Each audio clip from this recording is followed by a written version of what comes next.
Exercise ಇಬ್ಬರದು ಇದೆ exercise ನೀವೇನು ಹೊಸದು ಬಂದಿದ್ದಮ್ಮ ಹೌದಾ ಇನ್ನೊಬ್ರು ಯಾರು ಇದ್ರಲ್ಲ ಅವ್ರು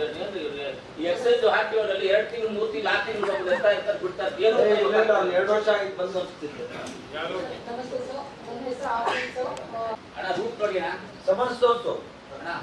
ಹೌದು ಸಮನ್ಸ್ ತೋರಿಸು ಮಂಜು ಇದರಲ್ಲಿ ನಾನು ಟ್ರಾನ್ಸ್ಫರ್ ಮಾಡಿಸಿದ್ದೆ ಇಂಟ್ರೆಸ್ಟೆಡ್ ವೆಹಿಕಲ್ ಕೊಡಬೇಕಾದ್ರೆ ನಾವು KDP ಮೀಟಿಂಗ್ ಬರೋದಿಲ್ಲ ಈ ಜಿಲ್ಲಾ ಪಂಚಾಯತ್ ಆಫೀಸ್ ಬರೋದೇ ಇಲ್ಲ ಇವತ್ತಿನ ಆನ್ಸರ್ ಬರಲೇಬೇಕು ಒಂದು ರೂಟ್ ಬಂದ್ಬಿಟ್ಟು ಹಿಂಗಿರುತ್ತೆ ಅವ್ರದ್ದು ಹೆಂಗೆ ರೂಟ್ ಇವಾಗ ಮದಲ್ಪಲ್ಲಿಯಿಂದ ಬಿಟ್ರೆ ಯಾವ್ದು ಟಿ ಕ್ರಾಸು ಹಿಂಗ್ ಬರ್ಬೇಕು ಸುಗಟೂರು ಕೋಲಾರು ಒಕ್ಲೇರಿ ಮಾಲೂರು ಜಂಗಮಗುಂಜನಲ್ಲಿ ಹಂಗ ಹೋಗ್ಬೇಕು ಇವ್ರು ಹಿಂಗೆ ಸ್ಟ್ರೈಟ್ ಹೋಗೋದು ಅಲ್ಲೆಲ್ಲ ಹಚ್ಕೊಂಬರೋದು ಹಿಂಗ್ ಹೋಗಲ್ಲ ಇವರು ರೂಟ್ ಕೊಟ್ಟಿರೋ ತರ ಹೋಗೋದಿಲ್ಲ ಸ್ಟ್ರೈಟ್ ಹೋಗ್ತಾರೆ ಇವ್ರು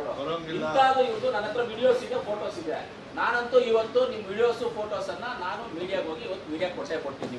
ನಿಮ್ದು ಪ್ಲಸ್ ಎಕ್ಸೈಸ್ ಡಿಪಾರ್ಟ್ಮೆಂಟ್ ಅವ್ರು ಇಬ್ಬರದ್ದು ಹೊತ್ತು ಬಿಡೋದೇ ಇಲ್ಲ ಮೊನ್ನೆ DC ಸಾಹೇಬ್ ಮುಂದೆ ಸರ್ ಏನ್ ಸರ್ MP ಅವ್ರು ನೀವಿದ್ರಲ್ಲ ಸರ್ ಮೊನ್ನೆ ಸರ್ DC ಸಾಹೇಬ್ ನಿಮ್ಮ ಮುಂದೆ ಮಾತಾಡೋದಿಲ್ಲ ಸರ್ ಇವತ್ತು ನನಗೆ ಉತ್ತರ ಬೇಕಿಲ್ಲ ಇವತ್ತು ನೀವು ಎಷ್ಟಿದೆ ಉತ್ತರ ಕೊಟ್ಟಿಲ್ಲ ಅಂದ್ರೆ ಇವತ್ತು ನಾನು ಈ ಮೀಟಿಂಗ್ ಇಂದ ಎದ್ದೋಗಲ್ಲ ನಿಮ್ಮನ್ನು ಹೋಗಕ್ ಬಿಡೋದಿಲ್ಲ ನೀವೆಲ್ಲರೂ ಹೋದ್ರು ಇವತ್ತು ರಾತ್ರಿ ಎಲ್ಲ ನಾನು ಇಲ್ಲೇ ಕೂತ್ಕೊಂಡಿದ್ದೆ ನಾನು ಹೋಗಲ್ಲ ಹಂಗಾದ್ರೆ ಸಸ್ಪೆಂಡ್ ಮಾಡಿ ಸರ್ ಈಗ ಅವರು ಸಸ್ಪೆಂಡ್ ಆಗಪ್ಪ ಸಸ್ಪೆಂಡ್ ಹೋದ್ಸಲಿ ನಿಮ್ಗೆ ದಿಶಾ ಮೀಟಿಂಗ್ ಅಲ್ಲಿ ಏನಿದೀವಿ ರೆಕಾರ್ಡ್ ಆಗಿದೆ ಅಂದ್ರೆ ಇದು ರೆಕಾರ್ಡ್ಸ್ ತರಿಸಿ ಹೋದ್ಸಲಿ ನಾವು ದಿಶಾ ಮೀಟಿಂಗ್ ಮಾಡಿ ರೆಕಾರ್ಡ್ ತರಿಸಿ ರೆಕಾರ್ಡ್ಸ್ ಅಲ್ಲಿ ನಾವು ಮೀಡಿಯಾಗೆಲ್ಲ ಆಗಿದೆ ಅದೆಲ್ಲ ದಿನ ಆಯ್ತಾ 9 ದಿನ 9 ದಿನದಿಂದ ಏನ್ ಮಾಡ್ತಾ ಇದ್ರೆ ಆಗಿದ್ದಾರೆ ನಿಮ್ಮ ಹತ್ರ ಆದ್ರೆ ಕೆಲಸ ಮಾಡಕ್ ಸಿಬ್ಬಂದಿ ಇಲ್ಲ ಸ್ವಲ್ಪ ಕಾಲಾವಕಾಶ ಯಾವಾಗ ಖುಷಿ ಆದ್ರೆ ಸರ್ ಒಂದು ವಾರ 10 ಡೇಸ್ ಬಿಟ್ರೆ ಎಲ್ಲ ಮಾಡಿ KGF ನವ್ರಿಗೂ ಒಂದು ಆರ್ಡರ್ ಹಾಕ್ತೀನಿ ಹೌದು KGF ಸ್ಟಾಫ್ ನೀವು ಹೌದು ಎರಡು ಆಫೀಸ್ನವರು ಮಾಡ್ಕೊಡಿ 8 ದಿವಸ ಇಲ್ಲ ಆಗಲ್ಲ ಸರ್ ಇದು ನಾನು ವಿರೋಧ ಇದಕ್ಕೆ ನಾನು ಒಪ್ಪೋದಿಲ್ಲ ಇದನ್ನ ನಾವು ಒಪ್ಪೋದಿಲ್ಲ ಹಾಗಾದ್ರೆ ಈ ಮೀಟಿಂಗ್ ಅನ್ನ ಬಹಿಷ್ಕಾರ ಮಾಡಿ ನಾವು ಒಪ್ಪೋದಿಲ್ಲ ಈಗ KGF ಸ್ಟಾಫ್ ಅನ್ನು ತೆಗೆದುಕೊಡ್ತೇನೆ ಅವರು ಇವರಿಬ್ಬರಿಗೂ ಹಾಕಿ ಒಂದು ಆರ್ಡರ್ ಹಾಕಿ ನಿಮ್ಗೆ 8 ದಿವಸದಲ್ಲಿ ಮಾಹಿತಿ ಕೊಡ್ತೀವಿ ಮೇಲೆ ನಾವು ಮೀಟಿಂಗ್ ಬರೋದಿಲ್ಲ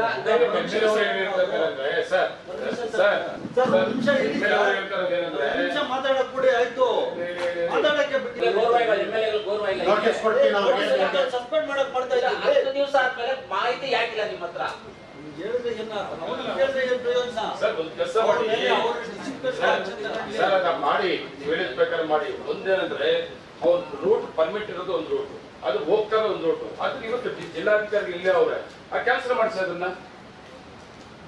ಆಕ್ಷನ್ ತಗೊಂಡ್ರಿ ಏನ್ ರೂಟ್ ಬಿಟ್ಟು ಬೇರೆ ಕಡೆ ಹೋಗ್ತಾವಲ್ಲ ರೂಟ್ ಕ್ಯಾನ್ಸಲ್ ಮಾಡಿಸಿ ಎರಡು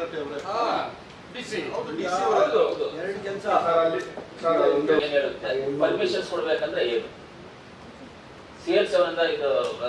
ರೂಲ್ಸ್ ಎಲ್ಲ ಕಟ್ಟಿ ಮಾಡ್ತಾರಲ್ಲ ಅದು ಗೈಡ್ ಲೈನ್ಸ್ ಏನು ಮೊನ್ನೆ ನಾನು ಕೇಳಿದ್ ನಿಮ್ಗೆ ಏನಾದ್ರು ಹೇಳಿದಾರೆ ಉತ್ತರ ಕೊಡಕ್ಕೆ ಮುಂಚು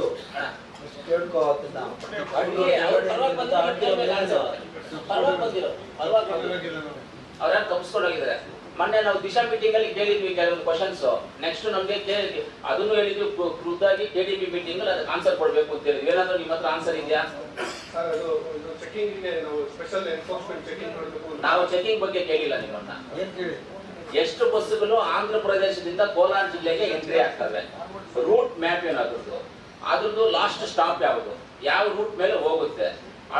ಇವಾಗ ಬಸ್ ಕೆಟ್ಟೋದ್ರೆ ಇನ್ನೊಂದು ಬಸ್ ಆಲ್ಟರ್ನೇಟ್ ಬಸ್ಗೆ ಪರ್ಮಿಷನ್ ತಗೋಬೇಕು ಬೋರ್ಡ್ ಹಾಕ್ಬೇಕು ಅದನ್ನ ಮಾಡ್ತಾ ಇದ್ದೀರಾ ಹೈವೇನಲ್ಲಿ ಓಡಾಡ್ತಾ ಇರೋ ಬಸ್ಗಳು ಎಷ್ಟು ಹೈವೇನಲ್ಲಿ ಇಲ್ಲಿಗಲ್ ಆಗಿ ಓಡಾಡ್ತಾ ಇರೋ ಬಸ್ಗಳು ಎಷ್ಟು ಅಂತ ನಾವೆಲ್ಲ ಕೇಳಿದ್ವಿ ನಿಮ್ಮನ್ನ ನಮ್ಮ ಹತ್ರ ಫೋಟೋ ನಾವು ಹೈವೇನಲ್ಲಿ ಓಡಾಡ್ತೀವಲ್ಲ ಡೈಲಿ ನಾವು ಫೋಟೋಸ್ ಇಟ್ಕೊಂಡಿದೀವಿ ವಿಡಿಯೋಸ್ ಇಟ್ಕೊಂಡಿದೀವಿ ನಮ್ಮ ಹತ್ರ ಇದೆ ಇಲ್ಲ ಅಂತ ಹೇಳಿದ್ರೆ ನಾನು ಮೀಡಿಯಾವ್ರಿಗೆ ಹೋಗ್ಬಿಟ್ಟು ಎಲ್ಲ ಮೀಡಿಯಾವ್ರಿಗೆ ಕೊಡ್ತೀವಿ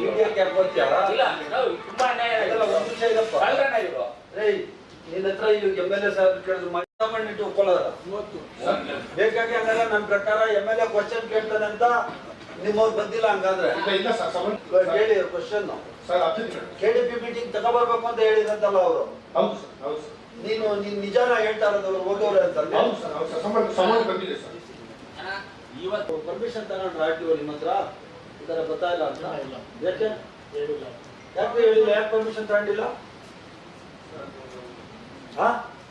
ಬಿಫೋರ್ ಮೀಟಿಂಗ್ DC ಲೆಟರ್ ಕೊಡಬೇಕಿತ್ತು ಬಿಫೋರ್ ಮೀಟಿಂಗು DC ಹತ್ರ ಪರ್ಮಿಷನ್ ತಗೊಂಡ್ರೆ ನೀವು ಮಾಡ್ತೀವೋ ಇಲ್ಲ ಸರ್ ಯಾಕೆ ತಗೊಂಡಿಲ್ಲ ಆಮೇಲೆ ಡಿಸಿಪ್ಲಿನರಿ ಆಕ್ಷನ್ ಈಗ ಸಸ್ಪೆಂಡ್ ಮಾಡಿ ಇಮಿಡಿಯೇಟ್ಲಿ. ಅವ್ರು ಸಸ್ಪೆಂಡ್ ಮಾಡಕ್ ಬರಲ್ಲಪ್ಪ. ಡಿಸಿಪ್ಲಿನರಿ ಆಕ್ಷನ್ ಅಂದ್ರೆ ಇವ್ರು ಬರುತ್ತೆ ನೋಟಿಸ್ ಕೊಡ್ತಾರೆ, ಅವನೇನ್ ಆನ್ಸರ್ ಕೊಡ್ತಾನೆ ಅದನ್ನ ಟ್ರಾನ್ಸ್ಪೋರ್ಟ್ ಮಿನಿಸ್ಟರ್ ಬರೆಯೋಣ, ಸಿಎಂ ಹತ್ರ ತಗೊಂಡೋಗಲ್ಲ ಬಿಡು ಸಸ್ಪೆಂಡ್ ಮಾಡ್ತಾನ. ಏನಾಗ್ತದೆ ಅಂದ್ರೆ ಮಂತ್ರಿಗಳು ದಯವಿಟ್ಟು ಏನಾಗ್ತದೆ ಈಗ ಪ್ರೈವೇಟ್ ಬಸ್ ನೀನ್ ಯಾಕೆ ಬಂದೆ ನೀವು ಮಾಡ್ತೀವಿ ಅಂದ್ಬಿಟ್ಟಿಲ್ಲ ಕೋರ್ಟ್ ಹೋದ್ರೆ ಕೋರ್ಟ್ ಹಾಕೋಬೇಕಾಗಿತ್ತು. ನೆಕ್ಸ್ಟ್ ಮಾಹಿತಿ ತರಬೇಕಾಯ್ತಪ್ಪ. ಫಸ್ಟ್ ಅವ್ನು ಯಾರು ಆಕ್ಟಿವ್ ಅವನೇ ಅವನಿಗೆ ನೋಟಿಸ್ ಕೊಡಿ, ನೋಟಿಸ್ ಕೊಟ್ಬಿಟ್ಟು ಅವ್ನ ಆನ್ಸರ್ ಏನು ತಗೊಂಡೈತೆ ಅವ್ನ ಸಸ್ಪೆನ್ಷನ್ಗೆ ರೆಫರ್ ಮಾಡಿ. Refer to suspension. ಮಂಜು ಅವ್ನು ಸಸ್ಪೆಂಡ್ ಮಾಡೋದು ರೆಫರ್ ಮಾಡು ಅಂತ ಹೇಳ್ತಾ ಇದ್ದೀನಿ. ಒಂದು. ನಂಬರ್ 2, ಯಾವ ಬಸ್ಗಳು ಓಡಾಡ್ತಾರೋ ನಾಳೆಯಿಂದ ಓಡಾಡ್ತಾರೆ. ಇಲ್ಲಿಗಲ್ ಆಗಿರೋದು ಯಾವ್ದು ಲೀಗಲ್ ಆಗಿರೋದು ನಾವು ಮಾತಾಡೋದಿಲ್ಲ. ಲೀಗಲ್ ಕೊಡಕ್ ಬರಲ್ಲ. ಇಲ್ಲೀಗಲ್ ಆಗಿ ಯಾವ್ಯಾವ ಬಸ್ಗಳು ಓಡಾಡ್ತವೆ ನಾಳೆಯಿಂದ ಅವು ಓಡಾಡಬಾರ್ದು. ನಿಮ್ಮ RTO ಜೊತೆ ಪೊಲೀಸ್ ಯಾರಿದ್ದೀರಿ, ನಿಮ್ಮ ಪೊಲೀಸ್ಗೂ ಹೇಳಿ ಜೊತೆ ಜಂಟಿ ಕಾರ್ಯಾಚರಣೆ ಕೋಆರ್ಡಿನೇಟ್ ಮಾಡ್ಕೊಂಡು ಪೊಲೀಸ್ ಜೊತೆ RTO ಅವರನ್ನು ಸೇರ್ಕೊಂಡು ಇದು ಮಾಡಬೇಕು. ನೋಡಿ ಅವ್ನಿಗೆ ಯಾರು ನೋಟಿಸ್ ಕೊಡ್ರಿ, ಅವ್ನು ನಾಳೆ ಆನ್ಸರ್ ಕೊಡಬೇಕು, ನಮ್ಗೆ ರೆಫರ್ ಮಾಡಿ ನಮ್ಗೆ ಫೈಲ್ ಕಳಿಸ್ಬೇಕು. ಅವ್ನು ಸರ್ ಮಂಜು ಅವ್ನು ಸಸ್ಪೆಂಡ್ ಮಾಡ್ತಾನೆ ಬಿಡು. ಆಮೇಲೆ ಎಕ್ಸೈಸ್